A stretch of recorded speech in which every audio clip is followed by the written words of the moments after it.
Alors vous dites Alain Soral, j'ai pas de plan de carrière, je vis petitement, j'ai rien à perdre. Donc vous êtes mis dans une position où vous pouvez dire exactement ce que vous pensez sans souci du politiquement correct, du qu'en dira-t-on et même de l'ostracisme dont sont victimes dans notre société les gens qui pensent pas comme les autres.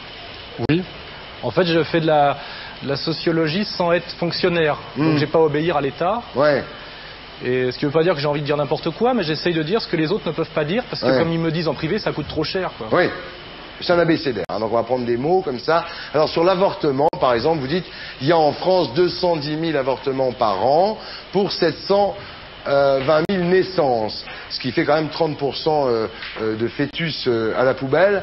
Et vous dites c'est un chiffre en hausse constante malgré 35 ans de contraception remboursée par la sécurité sociale. Alors c'est plus une pratique ultime, une pratique un petit peu désespérée, c'est devenu, dites-vous dans votre livre, une pratique banalisée qui témoigne d'une certaine façon de l'individualisme consumériste jouisseur dans lequel baignent nos sociétés occidentales.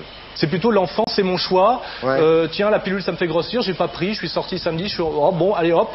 Ouais. Et c'est vrai que quand on voit les chiffres, c'est ça, et ça me pose un problème parce que il y a pas besoin d'être catho-intégriste pour comprendre que c'est quand même la vie et qu'aujourd'hui on a une espèce de mépris incroyable. Et ce que je disais l'année dernière, c'est-à-dire que les mêmes gens qui sont contre la peine de mort et qui sont pour qu'on laisse faire la nature, c'est qu'ils sont écologistes, sont tous pour l'avortement intégral et sans aucune réflexion et sans aucune.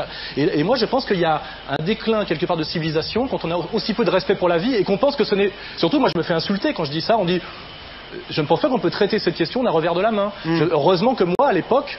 Ma mère s'est posé la question, quoi. Oui. En conscience, on peut décider qu'en fait, c'est pas grave d'avorter 3, 4, 5 fois.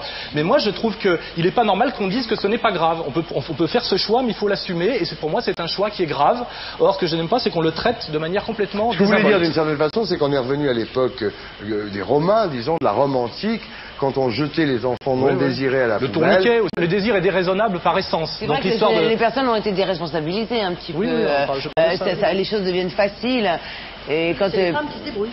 Non, c'est pas suffisant. Les femmes, les hommes. Je pense qu'il y a autant de bourgeoises de bonnes familles qui avortent que d'ouvrières, et même peut-être plus. C'est pas une question de ça. Simplement que la contraception est gérée comme une responsabilité féminine. En tout cas, avec la loi, c'est quand même des avortements thérapeutiques, parce que moi j'ai quand même entendu les aiguilles en tricoté. Voilà, c'est de l'hygiénisme. C'est-à-dire que c'est comme la peine de mort, c'est propre, il n'y a pas de sang, on fait une picouse, mais ça change rien.